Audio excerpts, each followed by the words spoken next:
Bonsoir et bienvenue dans ce nouvel épisode d'Église du Monde sur KTO. Ce soir, nous prenons la direction du Liban à quelques jours, quelques heures de l'arrivée du pape Léon XIV pour son premier voyage apostolique. Le pays du Cèdre, érigé en modèle de coexistence, pays message, comme le disait en son temps Jean-Paul II, est aussi un carrefour, un pays déstabilisé par les conflits régionaux. Nous allons le voir ce soir avec notre invité, le théologien et philosophe Antoine Fleifel. Et malgré un contexte de crise profonde et de guerre, eh bien les chrétiens, présents depuis les origines, continuent de plaider pour la paix. Mais avant cela, je vous propose quelques repères sur le pays. Pays du Moyen-Orient, donc le Liban est situé entre la mer Méditerranée, la Syrie et Israël, la capitale est Beyrouth. Selon la Banque mondiale, le pays compterait 5,8 millions d'habitants. Des données à prendre avec précaution puisqu'il n'y a pas eu de recensement officiel depuis 1932. Le système politique est confessionnel, c'est-à-dire que le président de la République, il est obligatoirement chrétien, catholique maronite, le Premier ministre est musulman sunnite et le président du Parlement musulman chiite. On comprend donc que l'appartenance religieuse est au cœur de la vie politique du pays. 18 confessions religieuses se côtoient depuis des siècles. Là encore, difficile d'obtenir des statistiques précises, mais les Libanais seraient aux 2 tiers musulmans, 1 tiers chrétiens, 12 communautés chrétiennes, dont 6 sont rattachées à Rome. Il y a notamment les catholiques de rite latin, maronites, grecs, melkites, syriaques, arméniens ou encore chaldéens. Tout de suite, je retrouve mon invité.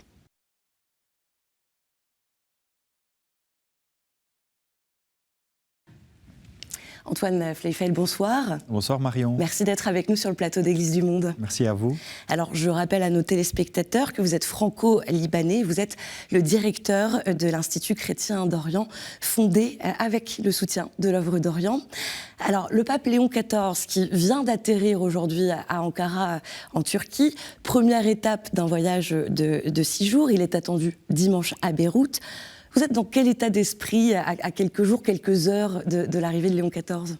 Beaucoup d'enthousiasme, d'autant plus que j'ai pu assister d'une manière directe à la visite du pape Jean-Paul II au Liban en mai 97. Je faisais partie des jeunes qui l'accueillaient et j'ai pu suivre sur les médias en tant que commentateur et traducteur les 2 visites de Benoît XVI et qu'il a faites au préalable à Chypre et puis au Liban. Et bien sûr, nous avons tous attendu la visite de François qui n'a pas eu lieu, avec beaucoup d'enthousiasme parce que cette visite n'est jamais une visite que symbolique. C'est une visite qui a indubitablement une dimension spirituelle évidente et les étapes de cette visite montrent à quel point le pape donne de l'importance à la dimension spirituelle, que ce soit à travers la visite du couvent Marmaroun à Anaya, le sanctuaire de Saint-Charbel, ou même aussi l'hôpital de la Croix, avec toute la dimension sociale de l'engagement de l'Église auprès des plus pauvres, des plus fragiles. Donc il y a cette dimension spirituelle, qui est bien sûr aussi sociale et religieuse, et il y a la dimension politique et géopolitique. Jamais la visite d'un pape ne s'est faite au Liban sans qu'il n'y ait un contexte géopolitique grave et sans qu'il n'y ait des visées à cette visite. Alors justement, on va en parler. Et puis ce voyage tant attendu, vous le disiez, par les Libanais, puisque le pape François, qui devait s'y rendre en 2022, mais cela n'avait pas eu lieu pour des raisons de santé. Et puis le pays en pleine instabilité politique qui se cherchait alors un président. Alors c'est chose faite, Joseph Aoun qui a été élu en janvier dernier. Alors nous, on a voulu savoir où on en était des préparatifs, quelle était l'ambiance au Liban à quelques jours, quelques heures de l'arrivée du pape Léon. On retrouve à Beyrouth tout de suite Carole Darer, une journaliste et écrivain franco-libanaise. Elle a notamment été membre du secrétariat général du synode maronite et représentante de l'évêché d'Antelias au Liban. Il y a une joyeuse effervescence dans le pays. C'est une belle mobilisation de toutes les énergies. Alors on a l'ensemble des acteurs de la société civile, mais aussi des paroisses, les scouts, les associations, mais également les services sociaux, les municipalités, les ministères. Enfin, le Liban ressemble à un énorme chantier. On asphalte les routes par lesquelles va passer le pape. On agrandit les salles des endroits où il va être reçu. Les chorales se mobilisent aussi pour les concerts. Voilà, c'est vraiment, le Liban ressemble à une immense ruche. Et on sent bien que c'est l'ensemble des Libanais, toutes confessions confondues, qui vont l'accueillir d'un seul et même cœur. Le voyage du pape intervient à un moment effectivement, où les Libanais se posent deux questions. Un, si la guerre risque de reprendre entre Israël et le Hezbollah, notamment après la frappe d'il y a quelques jours dans la banlieue sud de Beyrouth. Également, à un moment où les Libanais se posent la question si le monde ne serait pas fatigué, comme eux-mêmes le sont, de ces problèmes chroniques. Et si, au final, les grandes puissances ne vont pas se détourner, la France, les États-Unis, l'Arabie saoudite, pour régler leurs propres problèmes et puis laisser un petit peu être découragés quoi, par ce qui se passe au Liban. Mais la visite du pape a ceci d'important qu'elle vient rappeler que le Liban compte encore et qu'au sein de ce pays, les chrétiens comptent encore, non seulement au Liban, mais dans cet Orient. Antoine Fleyfel, Léon XIV, qui vient parler de paix. C'est d'ailleurs l'une des devises choisies pour la visite. Heureux les artisans de paix.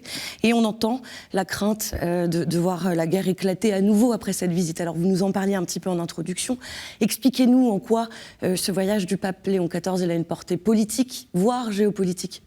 Oui, dans un pays comme le Liban et dans des actions comme celle du pape, qui est aussi un chef d'État, chaque geste spirituel a une portée politique et géopolitique. Et lorsqu'on parle du cas du Saint-Siège d'une manière très particulière, nous sommes face à une diplomatie qui a des règles de jeu très spécifiques.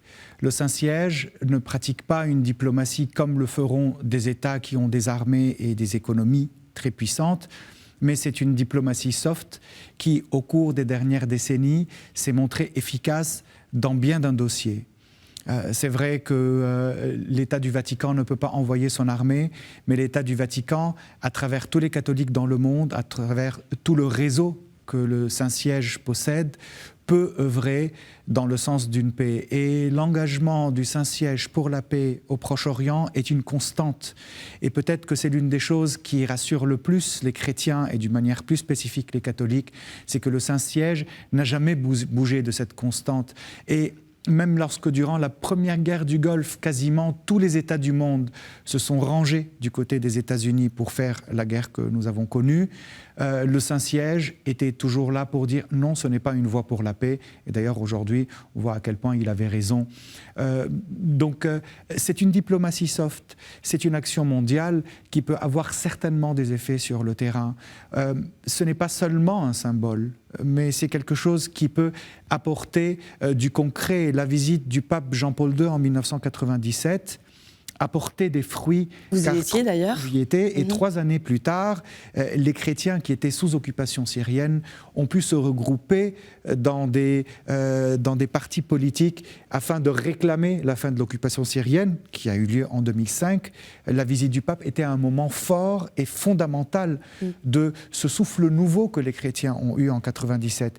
Et je ne comprends pas la visite du pape Léon en dehors de cette logique. Il vient soutenir ses frères dans la foi, mais il vient donner aussi un soutien politique évident dont le Liban a absolument besoin, car le Liban aujourd'hui est face à un carrefour et il est question de son identité profonde même en tant qu'État souverain. Aujourd'hui, le pari des chrétiens, c'est de créer enfin, 35 ans après la fin de la guerre du Liban en 1990, un État souverain. La venue du pape soutient cette demande. On va y revenir plus en détail, mais alors quand on parle des chrétiens du Liban, c'est assez large, et moi je le dis en introduction, il y a quand même plusieurs réalités qui coexistent. Alors juste Antoine Fleyfel, pour que les téléspectateurs comprennent un petit peu mieux, qui sont les chrétiens du Liban ? Alors, d'un point de vue des chiffres, on constate qu'il y a 12 églises reconnues officiellement par l'État. On constate que 2 chrétiens sur 3 au Liban sont maronites. Ce sont les maronites qui ont surtout porté, avec le soutien de la France, le projet du Liban. Démographiquement, après les maronites, il y a les Grecs orthodoxes, puis les Grecs catholiques. Et c'est ainsi qu'ils sont représentés dans le pouvoir selon leur poids démographique. C'est ainsi que fonctionne l'État confessionnel qu'est le Liban. Mais si nous regardons les chrétiens du Liban d'une manière globale, nous pouvons lire leur présence sur 3 étages. Une première lecture rapide et qui regarde la totalité de ces chrétiens. Un chrétien au Liban est le membre d'une église qui est reconnue par l'État. C'est le cas de tous les chrétiens du Liban. Personne n'y échappe, même ceux qui se disent athées ou agnostiques. Si nous regardons de plus près, le nombre se réduit un tout petit peu et nous trouvons que les chrétiens du Liban sont ces chrétiens qui sont attachés à l'Église, aux rites, aux traditions, à la morale, et cela est bien sûr très bien. C'est tout ce tissu social qui constitue ces communautés d'une manière visible. On peut les voir dans les actions sociales, dans les églises, dans la politique, dans les médias. Et si nous plongeons encore davantage, et là le nombre se réduit davantage aussi, nous constatons qu'il y a des chrétiens au Liban qui sont ceux-là qui portent l'espérance malgré tout, malgré une situation difficile, une situation sombre, une situation compliquée, qui croient qu'ils sont là parce qu'ils doivent témoigner du Christ, au-delà de toute considération confessionnelle, politique, religieuse ou culturelle. Et quel est leur rôle et est-ce que d'ailleurs ils ont un rôle distinct selon la communauté à laquelle ils appartiennent ? Bien sûr que la communauté maronite, qui est la plus nombreuse, a joué un rôle central parmi les chrétiens du Liban et pour la création du Liban. Mais disons que d'une manière globale, tous les chrétiens du Liban se distinguent par les communautés musulmanes qui, elles aussi, ont leur propre génie et leur propre richesse, mais par leur insistance sur le message qu'ils souhaitent apporter à la société. Et ce message passe principalement par l'éducation. C'est pour cela que le Liban, au début du XXe siècle, était très célèbre pour ses écoles, pour le système sanitaire. Alors, bien sûr, du côté musulman aussi, il y a d'écoles prestigieuses, d'universités prestigieuses, mais les Libanais chrétiens se sont spécialisés dans ce domaine, et ce dès le XVIe et XVIIe siècle. Et ils l'ont fait grâce à leur contact avec l'Occident. Et c'est pour cela que les chrétiens du Liban, qui sont arabes dans la culture et dans la vie, et qui partagent avec les musulmans un espace de vie commun, ces chrétiens viennent apporter une nuance et une diversité qui ne peut être que richesse pour la société. Alors justement, vous parliez de l'engagement de ces chrétiens et de l'Église. Je vous propose de regarder cette vidéo sur l'hôpital de Jeitaoui à Beyrouth, géré par la congrégation des Sœurs Maronites de la Sainte Famille. Comme vous allez le voir, le bâtiment il a subi d'importants dégâts après l'explosion du port de Beyrouth, c'était le 4 août 2020. Mais grâce au soutien de l'Œuvre d'Orient et d'autres associations, la reconstruction a débuté dès le lendemain pour pouvoir accueillir tous les patients.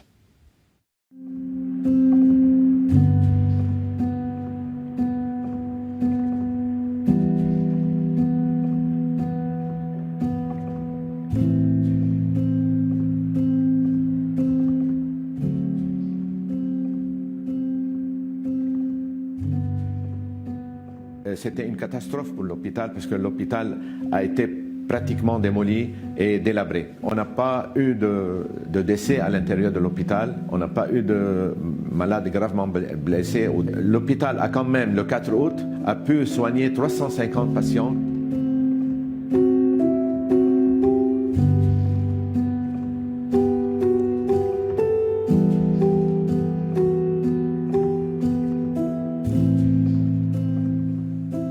On a œuvré dès le lendemain de l'explosion à réparer autant que possible l'hôpital. Et on a utilisé quelques chambres de l'hôpital qui étaient moins délabrées que les autres. Avec ça, on a pu donner de l'espoir aux malades et on a pu, 1 an et demi après, réparer au moins 80% de l'hôpital.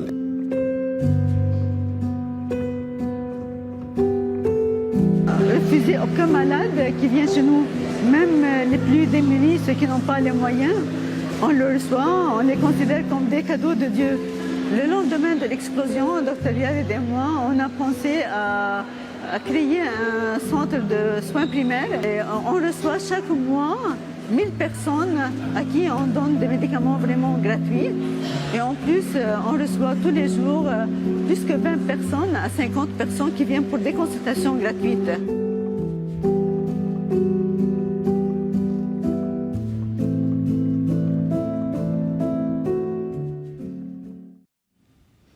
Alors je rappelle que le dernier jour du voyage du pape sera consacré en grande partie à la mémoire des 235 morts dans cette explosion du port de Beyrouth le 4 août 2020, il y a 5 ans. Il y aura notamment une prière silencieuse. Alors, on le voit, l'Église elle est très présente au niveau de la santé, vous le rappeliez également dans l'enseignement catholique, l'Église l'enseignement catholique qui accueille des centaines de milliers d'élèves. Antoine Fleifel, face aux défaillances structurelles de l'État, est-ce à dire que l'Église, en fait, c'est un relais vital au Liban ? Le rôle de l'Église comme relais vital est historique. Ce n'est pas la première fois que l'Église joue ce rôle en l'absence de structures officielles qui puissent le jouer. Cela a été le cas durant des siècles où l'Église était obligée d'être devant les siens, lorsque par exemple la présence des chrétiens au Mont Liban était une présence compliquée sous l'Empire ottoman. Ça dépend des périodes, mais il y avait des périodes très compliquées. Cela a été le cas de l'Église durant les grandes périodes de guerre, notamment la Première Guerre mondiale, où le patriarche a dû hypothéquer même sa croix ou la vendre, je ne sais pas, il y a plusieurs histoires pour pouvoir acheter à manger aux pauvres. Et durant la guerre libanaise, et même actuellement, les chrétiens au Liban, lorsqu'ils se sentent vraiment démunis, se disent « l'Église reste un dernier refuge ». Et effectivement, les circonstances ont poussé l'Église à jouer un rôle qui, en Occident par exemple, revient à l'État, le rôle de l'éducation, le rôle des hôpitaux, le rôle de l'aide sociale, le rôle de distribuer à manger aux pauvres. Et même après l'explosion de Beyrouth, il y a eu plusieurs centres qui se sont ouverts, dont aussi une cuisine qui s'appelle la cuisine de Marie, qui n'est pas loin du port de Beyrouth, et qui est dirigée par mon ami le père Hani Taouk, aussi avec le soutien de l'œuvre d'Orient, et qui donne tous les jours des centaines de repas à des gens démunis, de toutes les confessions d'ailleurs, comme les églises catholiques, comme les écoles catholiques dont vous parliez, qui aussi accueillent des Libanais de toutes les confessions. Ce n'est pas exclusif aux chrétiens. Et cette Église catholique qui est malgré tout fragilisée, et notamment, encore une fois, à cause de cette situation économique du pays et aux impayés de l'État. C'était le cri d'alarme lancé il y a 10 jours à peu près par l'œuvre d'Orient, justement, l'État qui doit l'équivalent de près de 150 millions de dollars à plus de 200 établissements avec lesquels il était sous contrat. Qui est une somme énorme. Disons qu'avec l'explosion du port de Beyrouth, avec l'effondrement économique de 2019, les communautés chrétiennes étaient face à l'un de leurs défis les plus grands depuis la fondation du Liban. Même durant la guerre, les églises n'ont pas été face à un tel effondrement, parce que les communautés chrétiennes ont été touchées par ce qu'elles ont de plus intime, c'est-à-dire leur réseau d'écoles et leur réseau d'hôpitaux.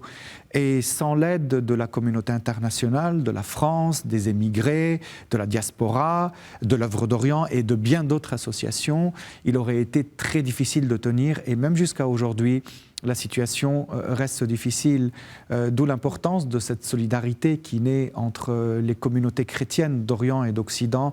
Et c'est dans ce cadre qu'il faut comprendre aussi la visite du pape Léon, qui montre ce soutien qui est apporté aux chrétiens du Liban. Quel est le principal enjeu de la stabilité politique pour les chrétiens du Liban ?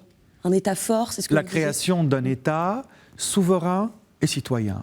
Souverain, c'est-à-dire qui a le monopole des armes, et souverain, c'est-à-dire qui ne soit, comme le stipule l'entente nationale de 1943, ni pour l'Orient ni pour l'Occident, mais un espace pour permettre à l'Orient et à l'Occident de collaborer, de dialoguer et de chanter ensemble. Donc ça, c'est d'un côté. Et deuxièmement, un État souverain, un État qui regarde ses citoyens comme étant tous égaux. Bien sûr, tous égaux, avec chacun sa nuance, chacun sa couleur, parce que cette nuance fait la beauté du Liban, mais en même temps regarder tous ces États, tous ces citoyens comme des citoyens égaux, ce qui n'est pas forcément le cas aujourd'hui, parce que le confessionnalisme, qui est une dégénérescence du régime confessionnel, fait que bien des citoyens libanais comprennent leur appartenance à ce pays à travers les intérêts politiques étroits de leur confession religieuse.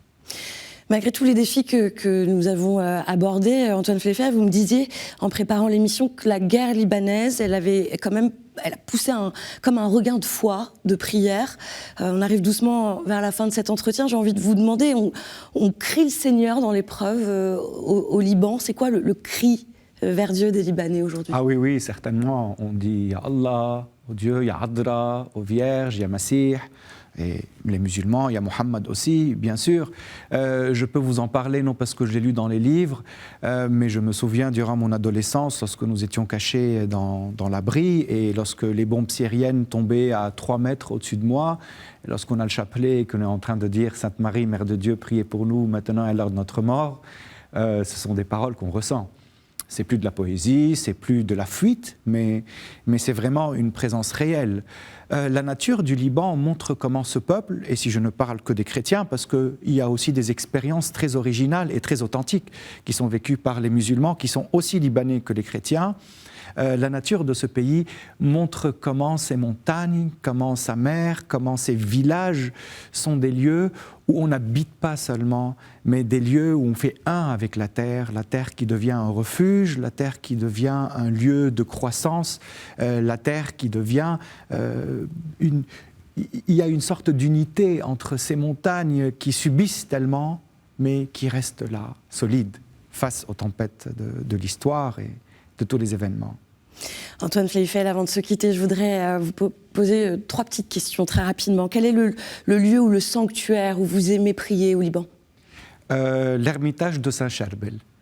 Parce que là-bas, on sent que toute la nature est habitée par lui. C'est inouï, cet homme qui a vécu... Saint-Charbel, c'est un patron des Libanais. Oui, si vous voulez. Saint-Charbel a vécu comme ermite pendant 20 ans sur cette colline. Il a prié, il n'a presque pas parlé, peu de gens l'ont vu, mais il était tellement profond dans son expérience que toute la montagne s'est abreuvée de sa spiritualité, de son esprit. Quand on est là-bas, on le sent partout, on le sent dans les arbres, on le sent dans le vent, on le sent dans l'odeur de l'encens et dans les pierres qui constituent ces ermitages et ces églises. Quelle est votre plus grande espérance pour les chrétiens du Liban ? Qu'ils soient de véritables témoins du Christ. C'est la seule chose qui compte vraiment. Et quel mot en arabe résonne pour vous comme une prière ? C'est le mot Allah. Parce que les chrétiens du Liban, comme les musulmans, appellent Dieu Allah en arabe.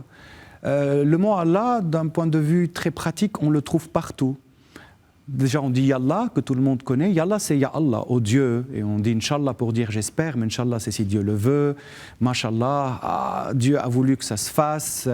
Allah ma'ik, que Dieu soit avec toi, c'est pour dire bonjour, c'est pour dire au revoir. Les moines disent Al-Majd Lillah, que la gloire soit à Dieu.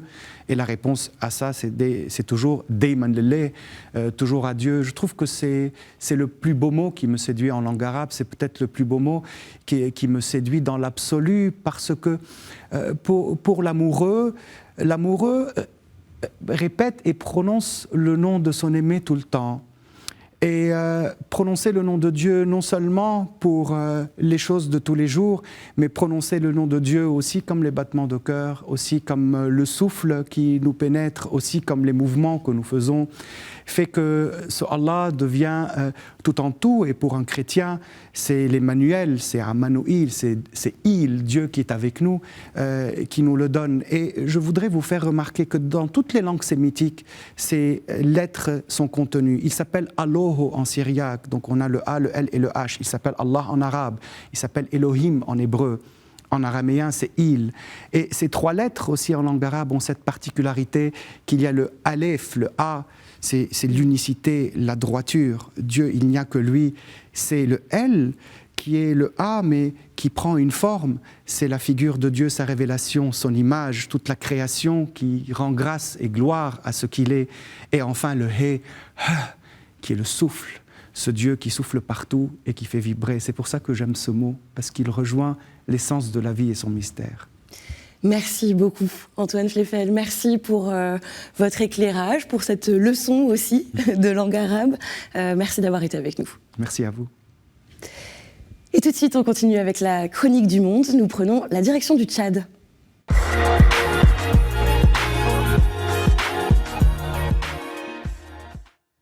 On retrouve cette semaine sœur Juliette Genta, religieuse du Sacré-Cœur de Jésus à N'Djamena. Elle nous parle de la première édition d'un forum culturel et social. Il s'est ouvert cette semaine dans le sud du pays. Bienvenue au Tchad, bienvenue au pays de Toumaï. Toumaï qui veut dire espoir de vie. Cette fois-ci, nous allons parler du forum du Grand Tam Tam, histoire d'une ville. Le Grand Tam-Tam existe bel et bien dans le quartier de Kasaï à Sarre. La ville dont il est question, c'est la ville de Sarre, appelée la ville verte. Cette ville de Sarre a pris le nom de Sarre en 1972. Avant, la ville s'appelait Fort Achambol. Et la ville est née d'un village qui s'appelait Kokaga. Cette ville a manqué de peu d'être la capitale du Tchad. Aujourd'hui, Sarre est le chef-lieu de Moyen-Chari. Le Moyen-Chari aujourd'hui est divisé en Grand Sido, le lac Iro et le Barco. Oui, cette ville qui a abrité ce forum de Grand Tam-Tam qui est très significatif parce que c'est une identité culturelle et le thème de identité culturelle de développement solidaire est une question de débat entre les différentes générations pour la transmission des cultures, la transmission des savoirs, la transmission des valeurs humanistes. En même temps, il y a eu la dédicace de la Bible en langue tonien. Jésus parle ma langue, c'est-à-dire que nous sommes dans le domaine de l'éducation et de l'ouverture au monde comme patrimoine du Tchad, patrimoine de l'Afrique, patrimoine universel pour la gloire de Dieu. Merci Sœur Juliette, et c'est la fin de cette édition. Merci d'avoir été avec nous. Cette émission, elle est à revoir sur kteotv.com, à réécouter sur les plateformes de podcast et sur l'application KTO Radio. Je vous souhaite une très belle semaine, prenez soin de vous et à jeudi prochain.